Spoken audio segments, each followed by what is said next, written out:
Sekarang kita akan membahas tentang peta konsep penyajian data dan tabel distribusi frekuensi.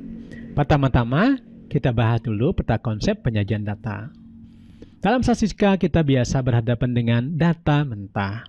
Sesuai dengan namanya, yaitu data yang belum diolah. Bisa bersumber atau didapat dengan kuesioner tentang pendapatan keluarga atau pendapatan negara.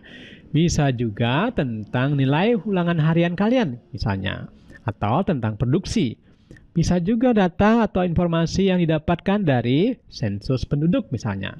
Ini semua sumber-sumber data mentah. Nah, sekarang kita bahas dulu, misalnya tentang nilai ulangan harian kalian. Tabelnya bisa dalam bentuk contoh saja seperti ini. Nah, itu terdiri dari 3 kolom, yaitu kolom nomor urut, nama-nama kalian, dan juga nilai-nilai yang kalian dapat. Nah, ini disebut dengan tabel data mentah.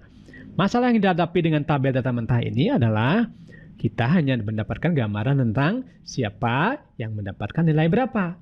Tapi, berapa nilai yang paling sering muncul? Berapa nilai yang paling sedikit muncul?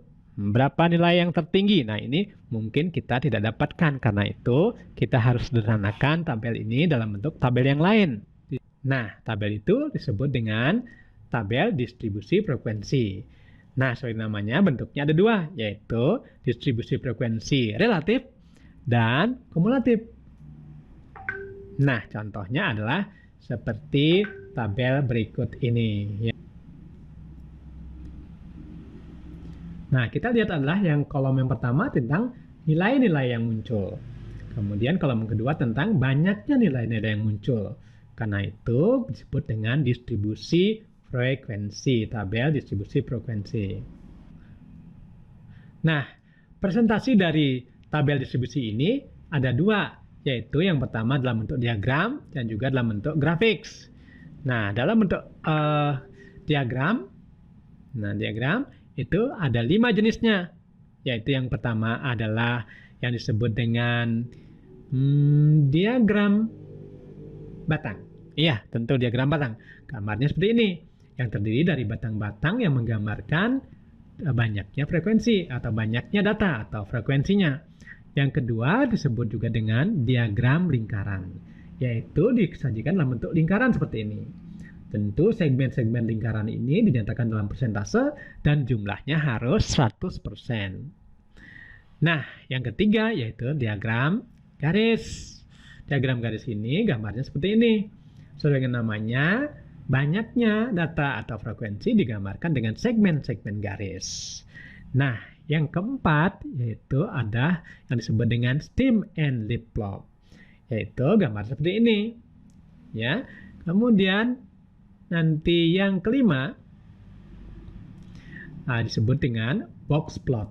Nah, ini box plot ya, gambarnya seperti ini. Ya, dalam box plot ini data pada prinsipnya dibagi menjadi 5 karakteristik yang memuat tentang data terkecil, memuat juga tentang data terbesar. Kemudian yang memuat tentang seperempatan data, yaitu disebut dengan kuartil pertama, jadi kuartil pertama jadi seperempatan yang pertama, kuartil kedua yaitu seperempatan yang kedua, kuartil ketiga seperempatan yang ketiga. Nah, dan sisanya tentu. Jadi karakteristik inilah yang nanti menjadi ciri khas dari box plot begitu. Nah, selanjutnya di samping diagram, maka kita punya juga cara untuk mempresentasikan data dalam bentuk yang disebut dengan grafik. Ya, grafik. Nah, itu ada 2 jenisnya. Yang pertama disebut dengan grafik histogram. Nah, ini gambarnya seperti ini. Samping itu juga ada dengan yang disebut dengan grafik ogif. Nah, tentu gambarnya seperti ini ya. Nah, ini kita akan cukupkan dulu. Kita akan bahas yang lebih penting berikutnya adalah tentang tabel distribusi frekuensi. Nah, distribusi itu artinya penyebaran. Sedangkan frekuensi, nah frekuensi artinya apa? Frekuensi artinya banyaknya data.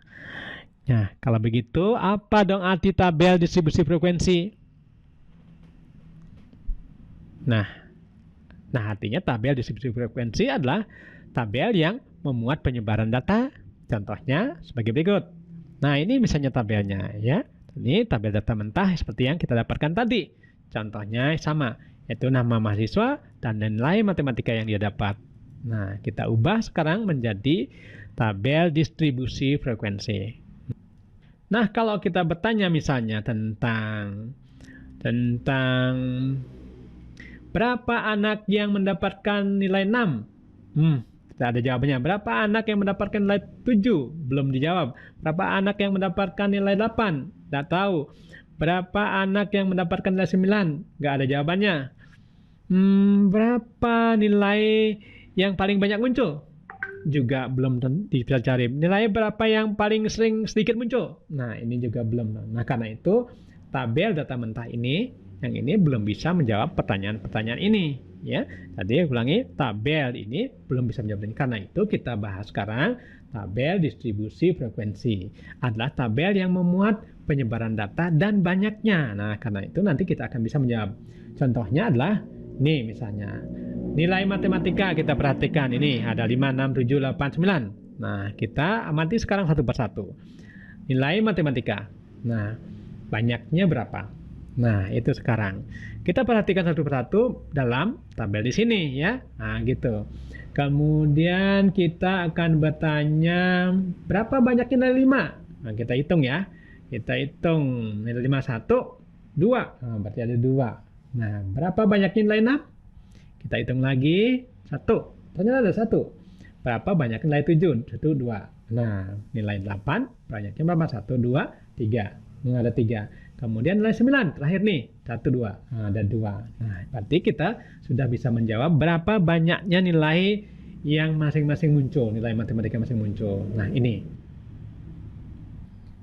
Nah, dari sini kita akan menjawab pertanyaan tadi. Berapa anak yang mendapatkan nilai 6?